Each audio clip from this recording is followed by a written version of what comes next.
Remember The Sopranos? Back in the early 2000s, all that New Jersey drama? Yeah. Well, today's deep dive is taking us back there. But this time, it's not fiction. It's a real-life case with more twists and turns than even Tony Soprano could handle. Oh, it's true. And sometimes real life is even more unbelievable than anything you could dream up. Right. This case, the disappearance of Bill Maguire back in 2004, and then finding his body dismembered in suitcases, it just captivated everyone. Absolutely. It had it all. A seemingly perfect couple, dark secrets, and then this brutal crime that no one saw coming. So we've got to set the stage. On the surface, you've got Melanie and Bill Maguire. The perfect life. Right. Successful fertility nurse.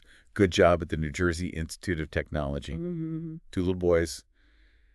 A brand new dream house. Sounds idyllic. Yeah, picture perfect. But like any good mystery, if you look a little closer, things aren't always what they seem. You know, the sources we have paint a different picture. A marriage that's really struggling. Bill, allegedly, had a gambling problem. There were whispers of infidelity. Oh, wow. And then on top of that, Melanie's having an affair with a coworker, Dr. Brad Miller.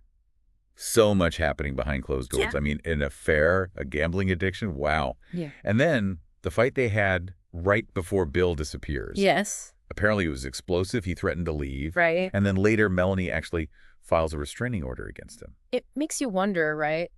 Did that fight lead to something much worse? Oh, yeah. Or was Bill's disappearance tied to his gambling debts and the kind of people he might owed money to? That's the mystery we're going to try to unravel. And then the case gets even more chilling. Yeah. Imagine, picture Chesapeake Bay. It's this beautiful, peaceful place, right? Yeah, absolutely. And then suddenly, 3 suitcases wash ashore.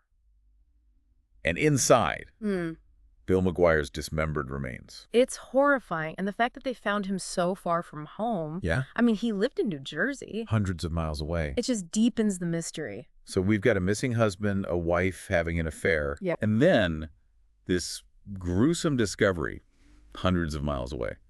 What did the investigators do? Where did they even start with a case like this?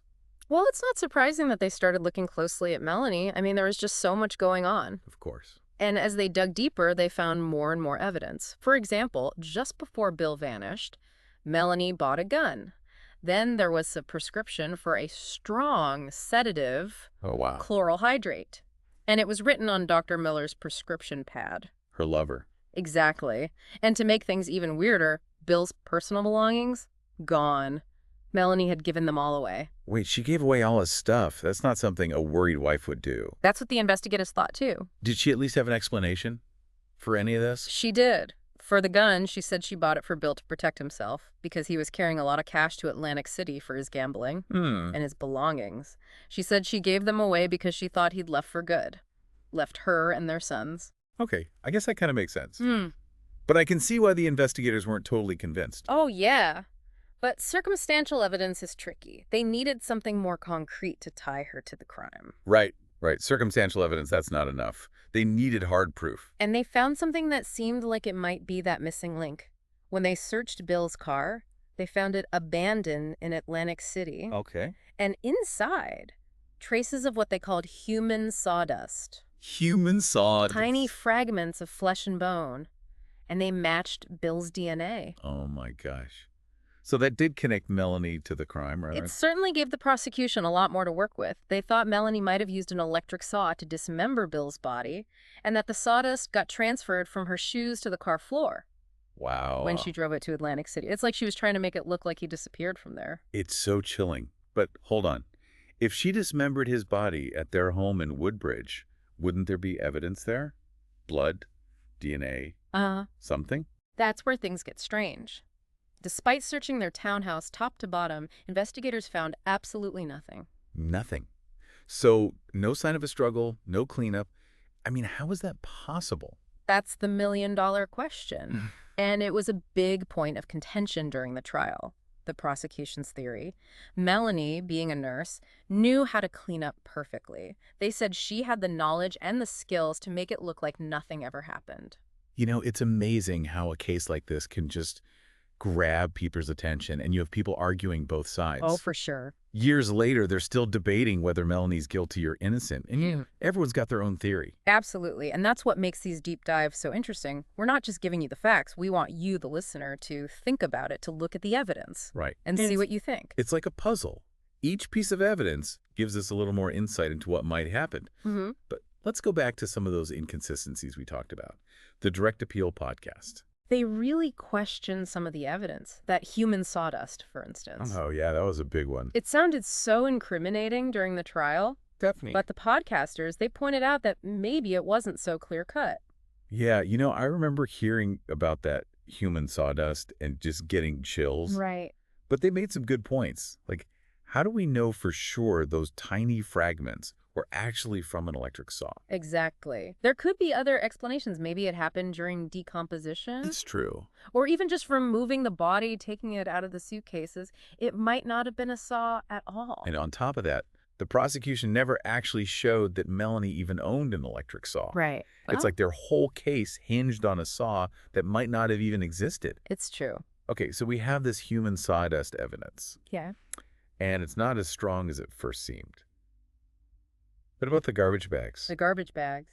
I remember that was a big part of the prosecution's case, too. Oh, absolutely. They said the bags they found with Bill's body matched bags from Melanie's house. Right. So it seemed like she used her own garbage bags to get rid of the body. It sounded convincing at the time.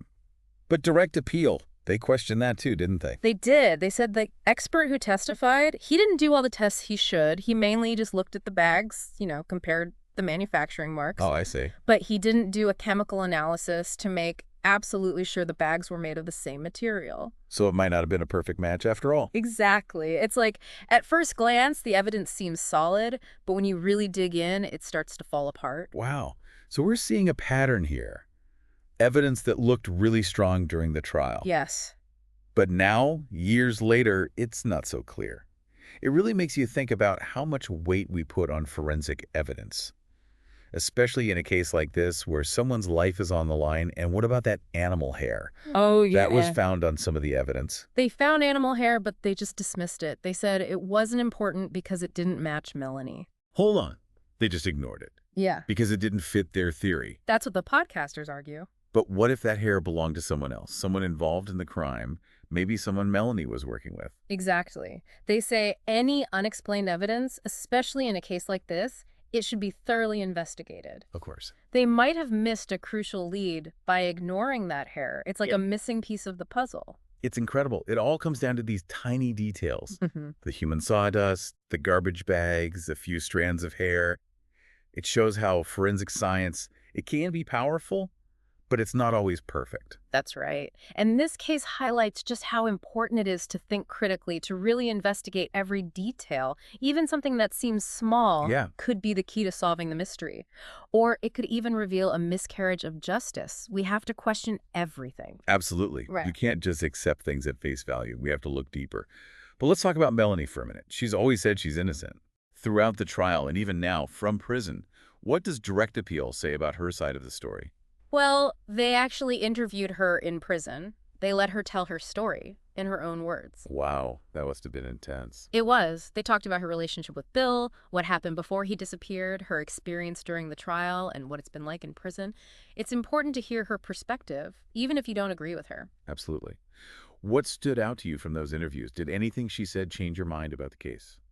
What really struck me was how strongly she maintains her innocence. She denies everything, any involvement in Bill's death, and she has explanations for all the evidence against her. She never wavered. For example, what did she say about the gun or giving away Bill's things? About the gun, she repeated the same story. She bought it for Bill's protection because he was carrying cash to Atlantic City, and about his belongings.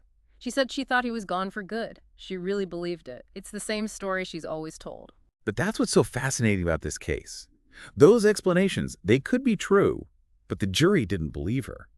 The prosecution, they painted her as a liar, a manipulator, someone who could plan a murder in cold blood. That's the power of a good story, even if it's based on speculation. Right. It convinced the jury that Melanie wasn't this loving wife and mother, but a ruthless killer. It makes you think, doesn't it? Yeah. How much do we believe the stories we're told, even if they're not entirely true? This case really shows how powerful perception can be and how fragile the truth is. It's true. And we have to remember, behind all the headlines, the drama, there are real people involved, real lives, real emotions. It's easy to get caught up in the true crime aspect, but we're talking about human beings and the possibility of a terrible injustice. It's crazy, right? We started out talking about this picture-perfect couple, Yeah. and now it's clear this case goes so much deeper. It's about relationships, betrayal, Oh, absolutely. and trying to figure out what's really true. You know, one thing that's really sticking with me is how this whole case shows just how flawed our justice system can be. Of course we want justice, Yeah. but at the end of the day, it's people making the decisions. Right. And people make mistakes. Of course, we're all human. Exactly. We have biases. Sometimes we're pressured to get a conviction, Yeah. and that can lead to the wrong outcome. It's a scary thought, right? That No. just because someone's found guilty doesn't always mean they actually did it.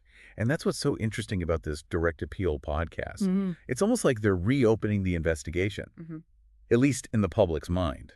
It's given this case a whole new life. And that's the power of media, right? Independent voices who are willing to dig deeper, to question the official story. Total. They've given a platform to people who believe Melanie might be innocent. It shows that the fight for truth shouldn't stop just because a trial is over. It reminds me of all those true crime documentaries, where they find new evidence and sometimes they actually get convictions overturned Oh, yeah. years later. It's fascinating. It is. And it brings us to the big question for you, the listener. What do you believe? Do you think the prosecution got it right? Was Melanie this cold-blooded killer? Yeah. Or do you see those holes in the evidence, those unanswered questions, and think maybe she's innocent? It's the question everyone's asking, was she a mastermind? Right. Or just caught in a bad situation? And that's what makes this case so compelling.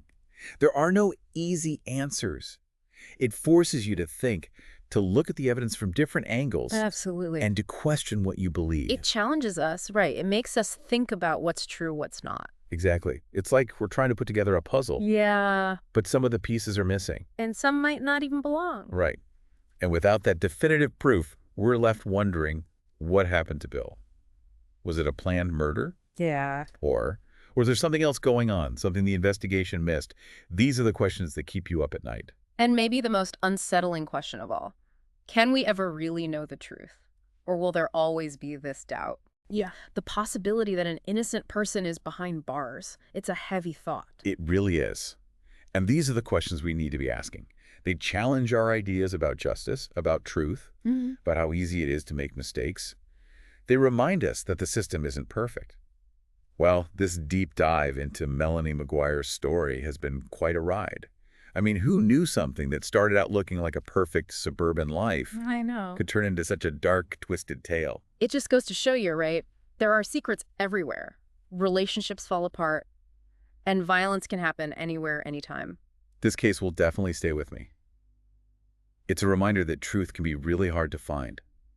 Justice isn't always served. That's for sure. And the things we do, even small things, can have huge consequences. Absolutely. And to our listeners, we want to leave you with this. Don't just accept what you hear. Keep asking questions. Yeah. Keep thinking about this case, the unanswered questions. Maybe there's more to the story than we know. Exactly. And if you enjoyed this deep dive, make sure you subscribe so you don't miss our next exploration. We're always uncovering something new and fascinating, and sometimes a little disturbing. That's the truth.